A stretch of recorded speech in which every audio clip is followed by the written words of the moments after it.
Start करते हैं। आज हम लोग हिस्ट्री में आगे देखेंगे कि अवध, हैदराबाद और कर्नाटक के बारे में। ठीक है, अवध, हैदराबाद और कर्नाटक के बारे में हमने हिस्ट्री में मराठा पूरा खत्म कर लिया था।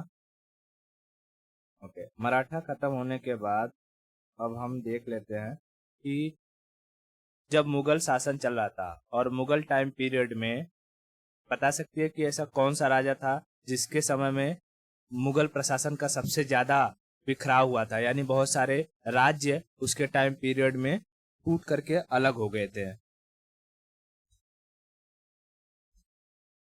औरंगजेब के टाइम में सबसे ज्यादा एक्सपांसन हुआ था, आसाम तक चले गए थे वो लोग।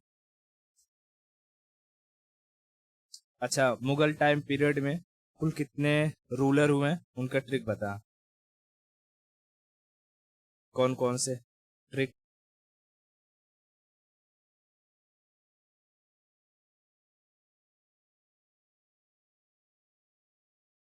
ओके, मैं लिखता हूँ।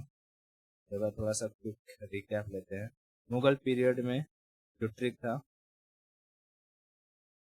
बहू आजा, सास और तू बाहर जा,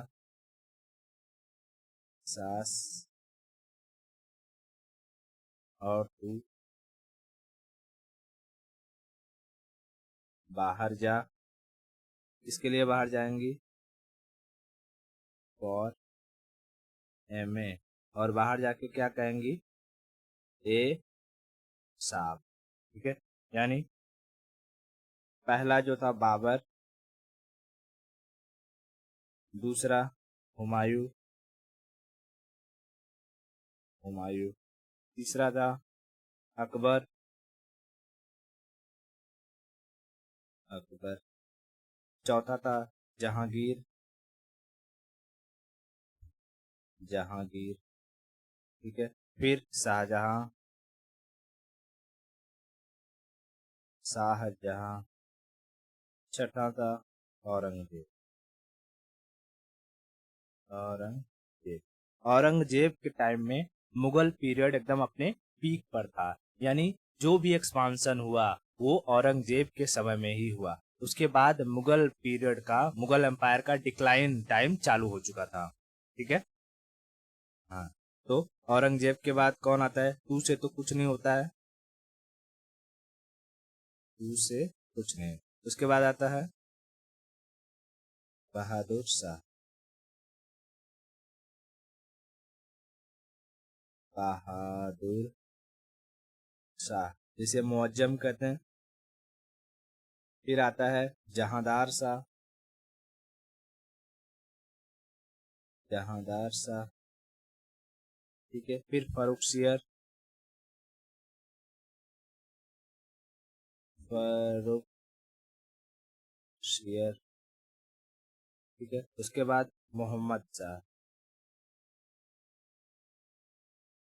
मोहम्मद शाह, और अहमद शाह, अहमद शाह। ठीक है, और उसके बाद जो बचे हुए हैं वो चार, वो सब सेकंड सेकंड लगेंगे। सेकंड में कौन आएगा पहले? ये ए से क्या है? आलमगीर द्वितीय, आलमगीर द्वितीय, शाह आलम द्वितीय, शाह आलम द्वितीय, अकबर द्वितीय, अकबर द्वितीय, और बहादुर शाह द्वितीय, यानी बहादुर शाह जफर।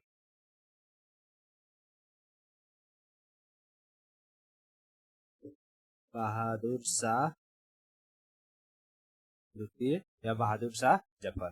ठीक है, इतने 15 रूलर हुए।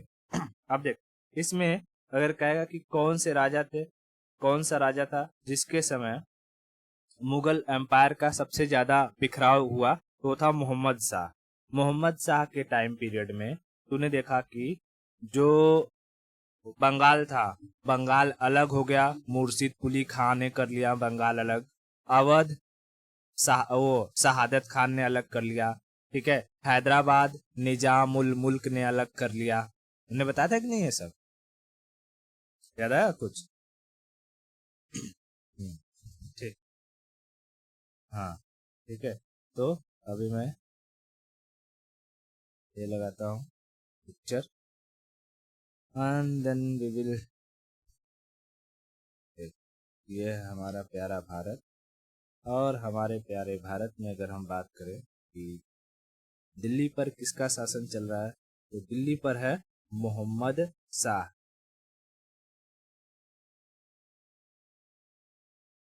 मोहम्मद शाह। इस मोहम्मद शाह के टाइम में अवध, अवध को किसने अलग कर लिया? शहादत खान। शहादत खान ने। बंगाल उड़ीसा को कौन अलग कर लिया? मुर्शिद कुली खान। मुर्शिद कुली खान। ठीक है। और ये जो हैदराबाद वाला रीजन था, हैदराबाद, हैदराबाद का निजाम, निजामुल मुल्क, निजाम उल मुल्क। ठीक है, निजामुल मुल्क। इन सब ने ये तीनों जो एरिया था वो अपना अपना अलग करके और खुद का शासन करने लगे। बात समझ में आई? ओके। तो अब हम लोग एक एक के बारे में पढ़ते हैं। जैसे पहले अवध के बारे में पढ़ते हैं कि कैसे धीरे धीरे धीरे धीरे अवध को अंग्रेजों ने कब्जा लिया। क्योंकि हमने लास्ट लेक्चर में देखा कि मराठा साम्राज्य जो था उसको अंग्रेजों ने किस तरीके से कब्जा लिए थे, है ना? हाँ। अब बचे कुचे जो छोटे मोटे एरिया हैं उनको देख लेते हैं, और ये जब हो जाएगा ये सब, तब हम एंट्री मारेंगे मॉडर्न इंडिया में, यानी अंग्रेजों को पढ़ेंगे अच्छे तरीके से। ठीक है। तो देख, पहले हम समझते हैं अवध के बारे में। अवध,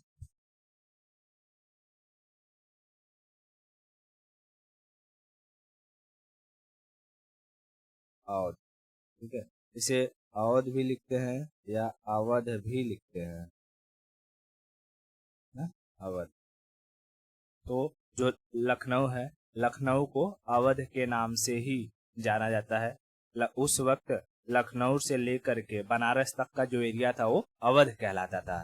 तो कहते हैं ना, मुस्कुराइए आप कहाँ है, लखनऊ में है या अवध में है ना? और अवध का ही नाम आता है बहुत जगह, जो पुराने चीजों में देखेगी तो गाने वाने हैं तो उसमें अवध ही कहते हैं, यूपी या लखनऊ ये नहीं कहते हैं, है ना? होली खेले रघुबीरा अवध में, है ना? तो इसी कहता है। ठीक है। अब देख, क्या है कि अवध किससे अलग हुआ था? सेपरेटेड। तो मुगल एम्पायर से अलग हुआ। From Mughal empire. अवध किससे अलग हुआ? मुगल एम्पायर से अवध अलग हुआ। किसके, कौन से राजा के टाइम में? ड्यूरिंग मोहम्मद शाह। मोहम्मद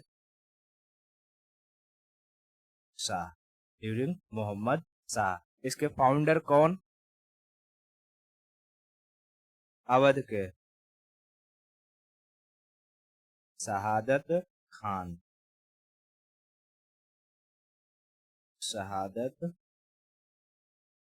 खान। ठीक है, फाउंडर कौन? शहादत खान। अब देख, जब मोहम्मद शाह दिल्ली पर बैठा हुआ था, तब ईरान से एक एक रूलर ने अटैक किया। इसका नाम था नादिर शाह। नादिर शाह 1739 में। और 1739 से पहले मराठा में था कौन? बाजीराव प्रथम। वही बाजीराव मस्तानी वाला।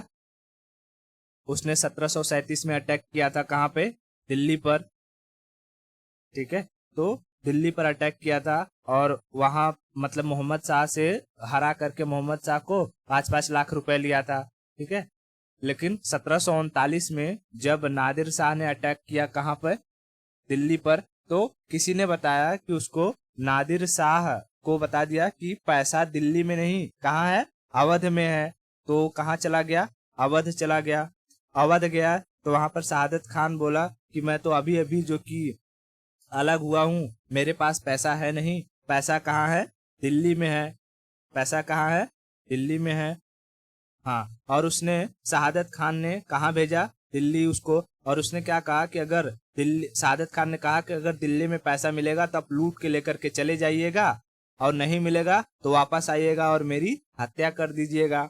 तो ये यहाँ से आया था दिल्ली में, खूब धन दौलत लूटा, लेकिन इतना धन दौलत था कि वो ले जा नहीं पा रहा था। तो वो वापस लौट के क्या करने के लिए गया, पैसा देने के लिए। और ये देख करके शहादत खान ने क्या कर लिया, सुसाइड, है ना। यहाँ तक की स्टोरी तो मैंने ऑलरेडी बता चुका हूँ, ठीक है। तो थोड़ा ग्लिम्स के लिए लिख देता हूँ कि अवध पर किसने अटैक कर दिया, नादिर शाह। नादिर शाह अटैक्ड अवध, कब, 1739 में। एशिया का नेपोलियन,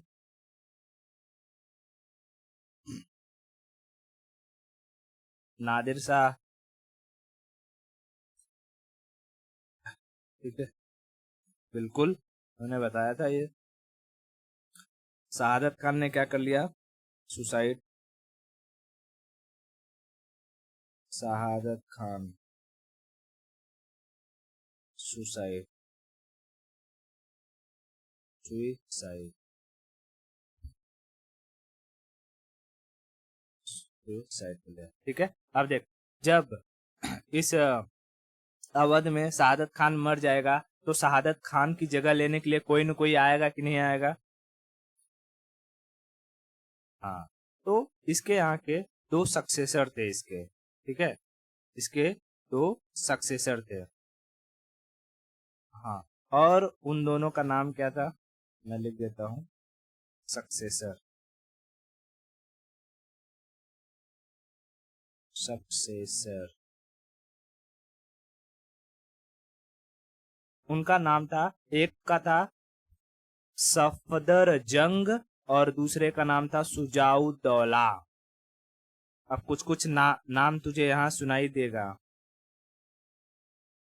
सफदर जंग और सुजाउद्दौला।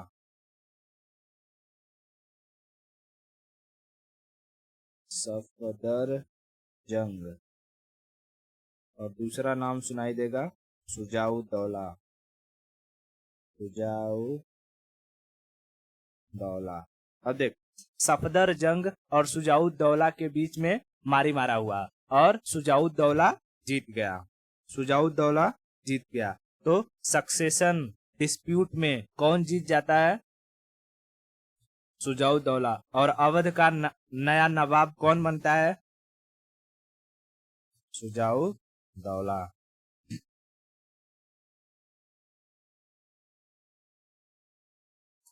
न्यू नवाब, नया नवाब बनता है सुजाउद्दौला,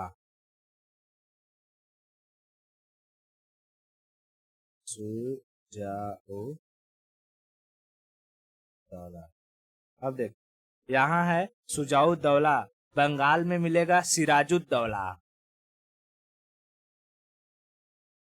ठीक है। तो अभी वो आऊंगा वहां पर तो बताऊंगा कि बंगाल वाले रीजन में एक जो वहां का रूलर रहता है मुर्शिद कुली खान के बाद आएगा, ठीक है, सिराजुद्दौला वगैरह के बारे में तो जब बंगाल बताऊंगा तो वहां बताऊंगा। तो यहाँ अभी याद रखना कि यहाँ कौन है, सुजाउद्दौला, सूजा हुआ दौला, ठीक है, सूजा हुआ दौला। तो ये है सुजाउद्दौला। अब देख, सुजाउद्दौला ना, सुजाउद्दौला का लड़ाई होता है ब्रिटिशर्स के साथ। अब ये समझ कि कैसे होता है। देख, ये है हमारा प्यारा भारत, और बंगाल में ये वाला एरिया है बंगाल, और ये है अवध। मैं मार देता हूँ, ये है अवध। ठीक है, अब देख, और यहाँ पर दिल्ली।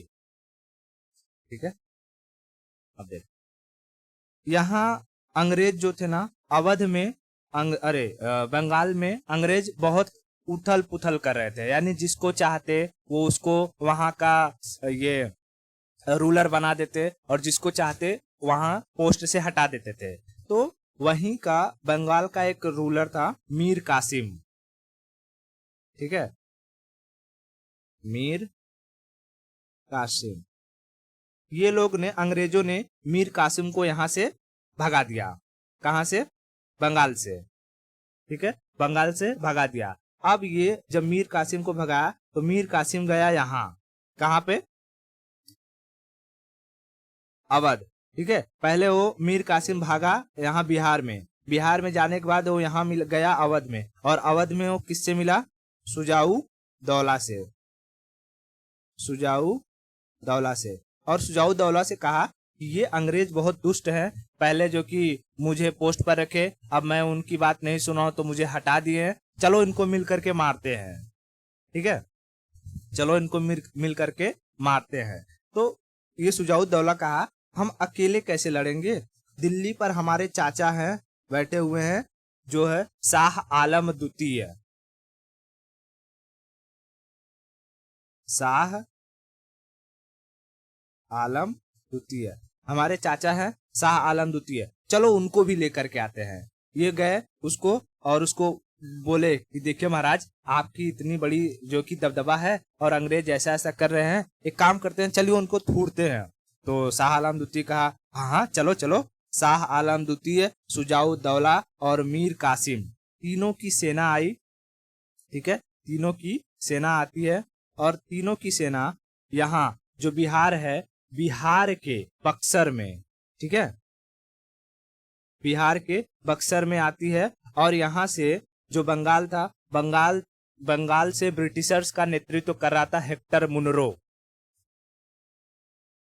ठीक है, बंगाल से यहाँ देख, यहाँ से सैनिक वैनिक लेकर के आया यहाँ, और यहाँ से आया ब्रिटिशर्स का leader Hector Munro. Hector Munro और शाह आलम द्वितीय, सुजाऊ दौला और मीर कासिम, इन तीनों के बीच में होता है युद्ध, जिसे हम कहते हैं बैटल ऑफ बक्सर। और बैटल ऑफ बक्सर में जो हेक्टर मुनरो था वो बहुत खतरनाक था, उसने इन तीनों को बहुत मार मारा, और इन तीनों को, तिलगुट सेना को हरा देता है। ठीक है, तो कहेगा कि बैटल ऑफ बक्सर कब हुआ? 1764 में। ठीक, माय गॉड, एक मिनट, मैं यहाँ लिखता हूँ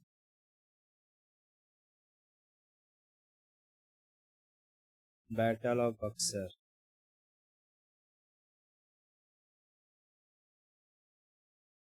बैटल ऑफ बक्सर कब होता है? 1764। बक्सर कहाँ है? बिहार में। ठीक है, बक्सर कहाँ है? बिहार में। ठीक है, उसके बाद हम देखेंगे कि इसमें कौन कौन है बैटल ऑफ बक्सर में। तो एक तरफ थे ये पहले तो मीर कासिम बंगाल से,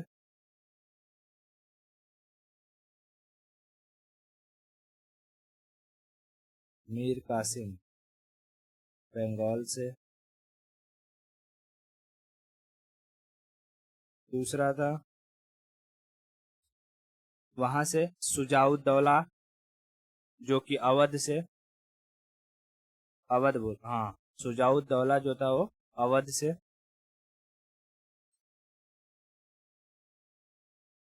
सुजाऊ दौला अवध से। और यहाँ था शाह आलम द्वितीय दिल्ली से,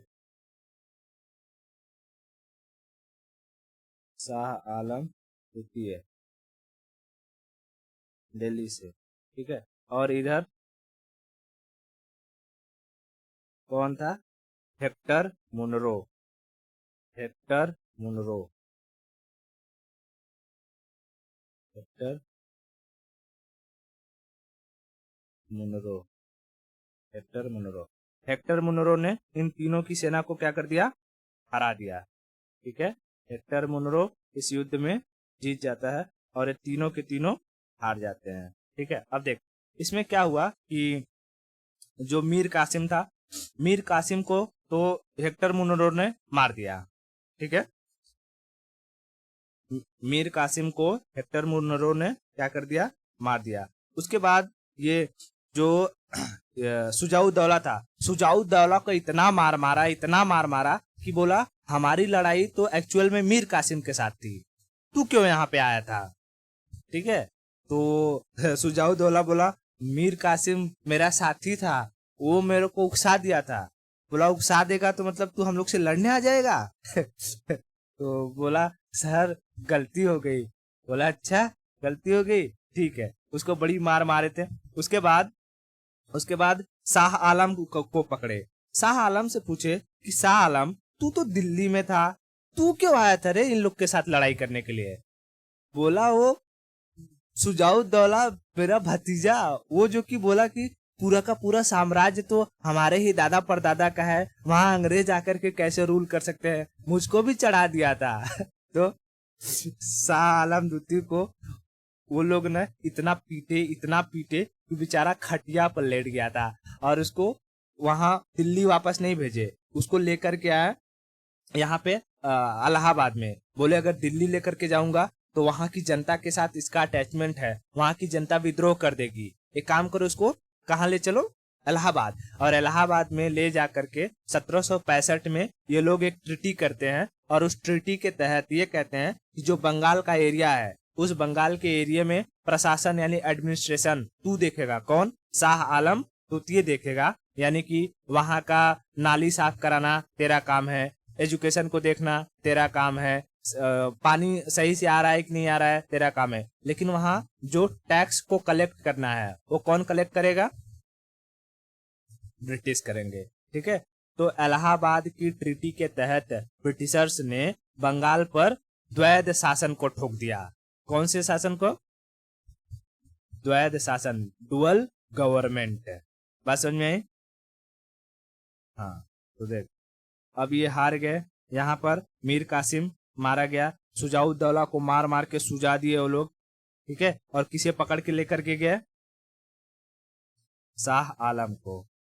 तो पकड़ के लेके आए इलाहाबाद में, इलाहाबाद में ले जाकर के उससे साइन करवाए, ट्रीटी करवाए हैं। वो होती है ट्रीटी ऑफ इलाहाबाद,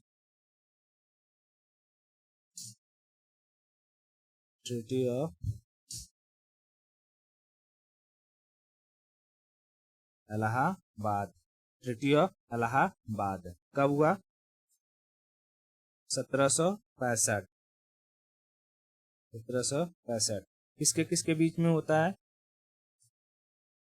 तो शाह आलम द्वितीय और ब्रिटिश,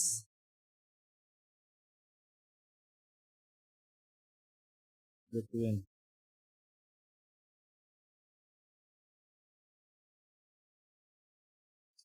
शाह आलम द्वितीय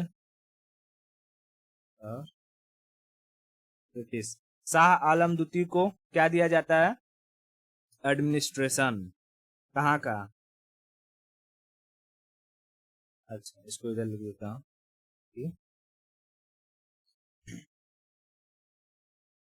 बंगाल डुअल गवर्नमेंट,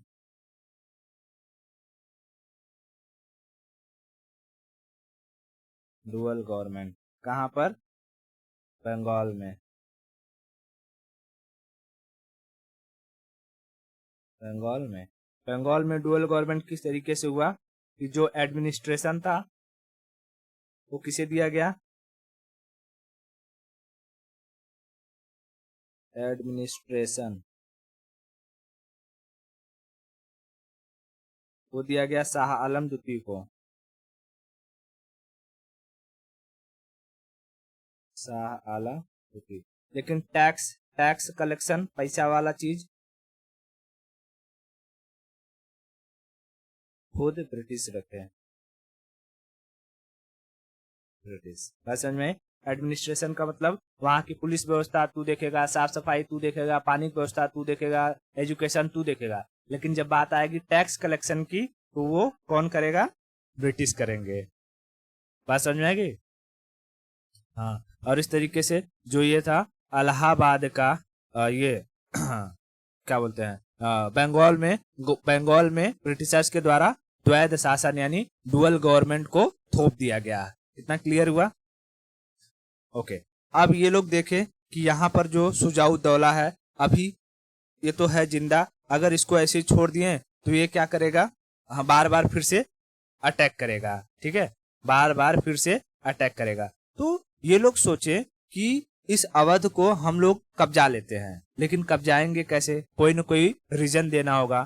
तो ये लोग ने क्या किया कि यहाँ पर ना कुशासन का आरोप लगा दिया। यानी कि लोगों से क्या कहा कि तब तक डलहौजी आया था और डलहौजी क्या कर रहा था? सभी चीजों को हड़प रहा था।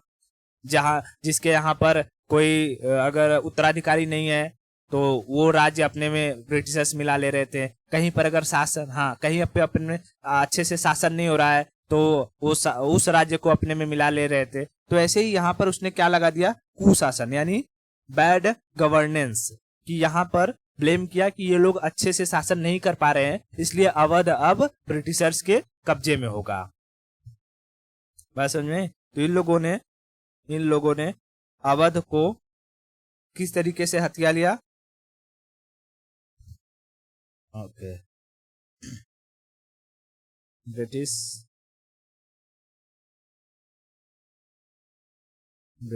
Captured Awadh.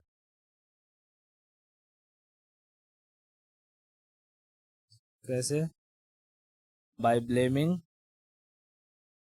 Bad governance. Reason क्या बताया यहाँ का? रीजन कहा कि यहाँ का कुशासन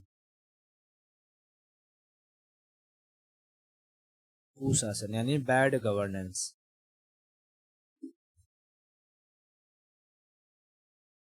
बैड गवर्नेंस का आरोप लगा करके उन लोगों ने अवध को कब्जा लिया। अब देख, जब कब्जाने जाएंगे तो वहां कोई न कोई नवाब रहेगा कि नहीं रहेगा? हाँ, रहेगा। तो देख, पहले ये सब ट्रीटी वगैरह हुआ। ट्रीटी होने के बाद इन लोगों ने बंगाल का दीवानी अपने ले लिया। उसके बाद यहाँ जब शाह आलम द्वितीय चला गया, शाह आलम द्वितीय के बाद जो लास्ट नवाब आते हैं, अरे शाह आलम द्वितीय कर रहा हूँ, शुजाउद्दौला के बाद लास्ट यहाँ का नवाब आता है वाजिद अली शाह। अवध का लास्ट नवाब।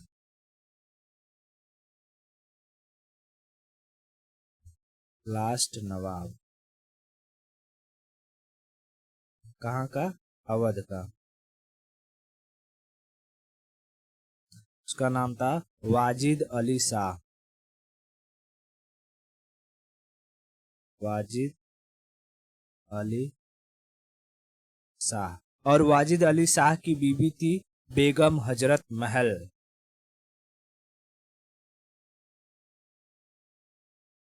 वाइफ थी बेगम हजरत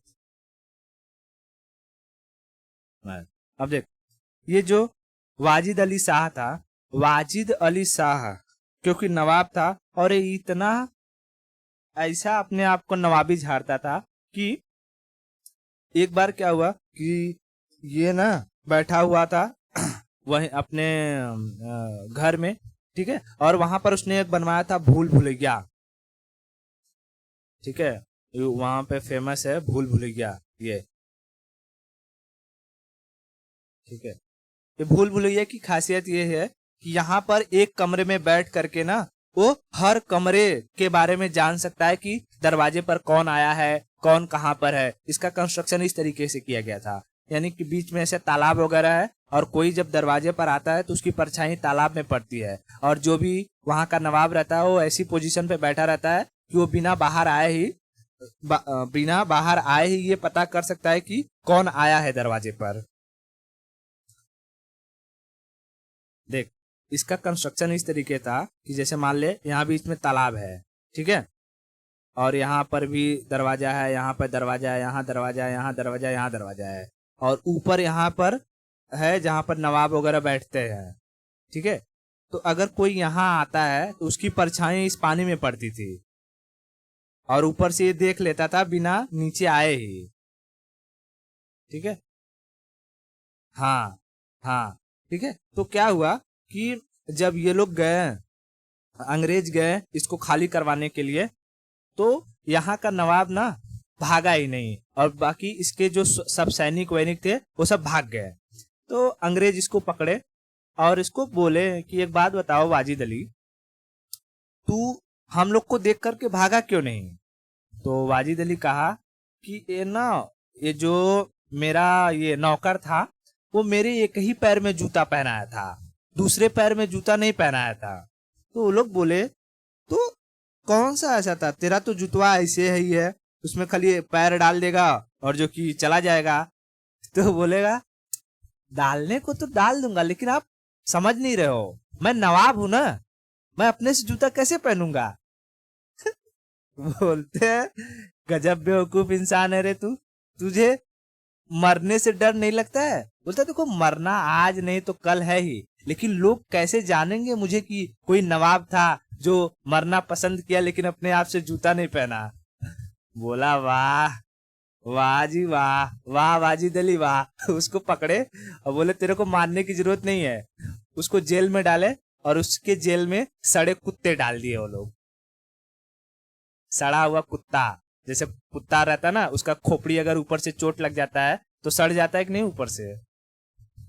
हाँ, अब वही कुत्ते डाल दिए दो चार, और वो कुत्ता भूखता था भाव भाव, ये देख करके कि एकदम इसका हार्ट फेल हो गया। बोला बताओ कहाँ मैं इस पोजीशन में रहने वाला कि अपने हाथ से जूता नहीं पहनता था, आज मुझे इन कुत्तों के साथ रखा हुआ है, और जेल में उसकी मृत्यु हो जाती है हार्ट अटैक से। बस समझ में आया? तो ऐसा था ये कौन, वाजिद अली शाह। वाजिद अली शाह की औरत एक और जो कि मूर्ख। अब इसकी इन लोग के पास ना सोना चांदी बहुत अधिक था, तो इसकी औरत को जो इसकी नौकरानियां रहती थी वो बहुत चूना लगाती थी। वो लोग नौकरानियां क्या कहती थी कि मैडम हम ना ये सोना क्या करते हैं, धूप दिखा देते हैं, छत पे डाल देते हैं, नहीं तो सोना खराब हो जाएगा। तो बेगम हजरत महल कहती हाँ हाँ दिखा दो दिखा दो। तो मान ले 10 बोरा सोना लेकर गई ऊपर से, और 9 बोरा ही लेकर के वापस आती थी। तो हजरत महल पूछती अरे लेते लेकर गई थी तू 10 बोरा, आते टाइम जो कि 9 ही कैसे हुआ? तो वो लोग कहती कि मैडम आज सूख के चुचुक पुचुक गया ना, आम कैसे चुचुक पुचुक जाता है? बोले हाँ हाँ हाँ, बरोबर बोली बरोबर। तो इसके नौकरानियों ने, इसके जो सैनिक थे, इन लोग को बहुत लूटे इन लोग को, ठीक है। हाँ, तो जब 1857 की क्रांति होगी तो उसमें तुझे इस बेगम हजरत महल का भी नाम सुनाई देगा कि अवध से बेगम हजरत महल ने अंग्रेजों के खिलाफ युद्ध लड़ा 1857 की क्रांति में। कानपुर से नाना साहब ने, क्योंकि उनका पेंशन बंद कर दिया गया था। बात समझ में आया? हाँ, तो नाना साहब के बारे में तो बता चुका हूँ। नाना साहब का पुराना नाम क्या था, मतलब असली नाम क्या था?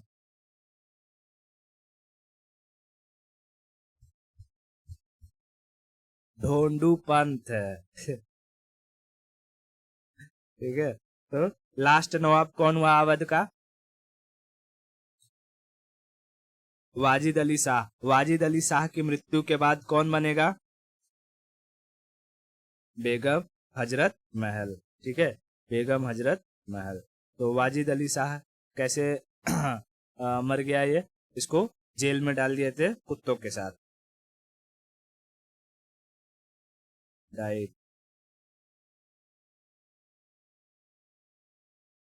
British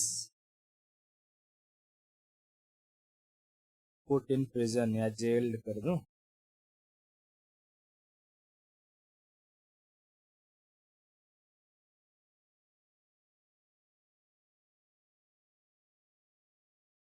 put in prison with dogs, इसकी वजह से उसकी मृत्यु हो जाती है। इतना समझ में आया। और फिर लास्ट जो कि इसकी मृत्यु के बाद कौन बन जाएगी, बेगम हजरत महल वहां रहेगी। तो उन लोग को पता रहेगा कि बेगम हजरत महल क्या ही करेगी, वो छोड़ो। लेकिन जब वही 1857 की क्रांति होती है तो लखनऊ यानी अवध से 1857 की क्रांति में किसने पार्टिसिपेट किया, Begum Hazrat Mahal participated in 1857 revolt। बात समझ में आ गया? इतना क्लियर है। अवध में देख लिया कि किस तरीके से अंग्रेजों ने अवध को कैप्चर किया और किस तरीके से जो कि कौन कौन से यहाँ पर नवाब हुए, किसने अलग किया था यहाँ के।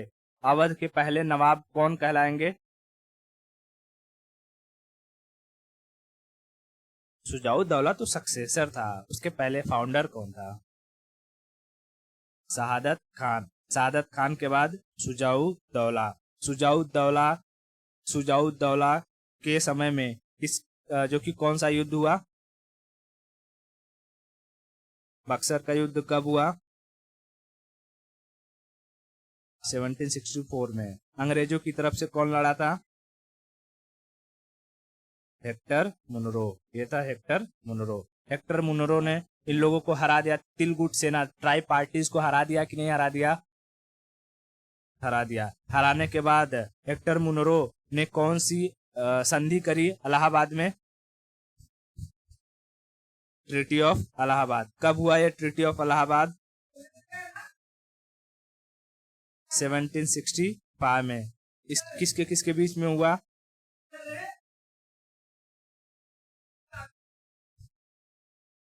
शाह आलम द्वितीय और ब्रिटिश के बीच में। इसमें क्या डिसाइड हुआ,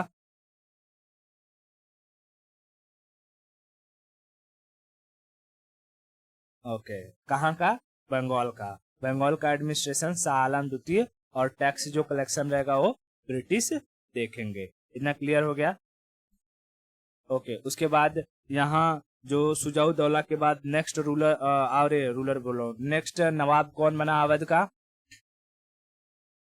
वाजिद अली शाह। वाजिद अली शाह के मरने के बाद वहां का फिर कामकाज किसने संभाला,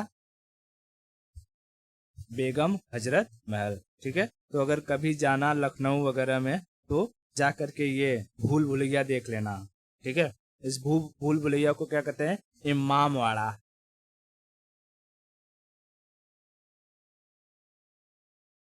भूल भुलैया। वहां उतर करके स्टेशन पर लखनऊ बोलना इमामवाड़ा जाना है।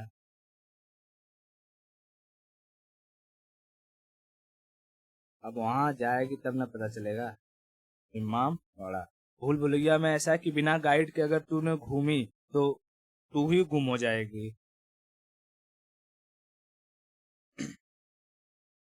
हाँ तो वो बिना गाइड के एक्चुअली घूमना वो नहीं अलाउ भी नहीं करते हैं, क्योंकि आदमी उसी में गायब हो जाता है। तो उन लोग को प्रॉपर आइडिया रहता है कि कैसा है। देख लिखा है ना बड़ा इमामवाड़ा। हाँ तो वहाँ वहाँ जाने का और बोलने का कि वही स्टेशन पर जाके ये बड़ा इमामवाड़ा जाना है, वो लोग वही ले जाएंगे। तो ये बढ़िया है एकदम, जा करके कभी देखने का मौका मिले तो देख लेना। क्लियर हो गया? ठीक है, आज के लिए इतने रखते हैं, बाकी की स्टोरी हम लोग अगले नेक्स्ट लेक्चर में करेंगे। ठीक है।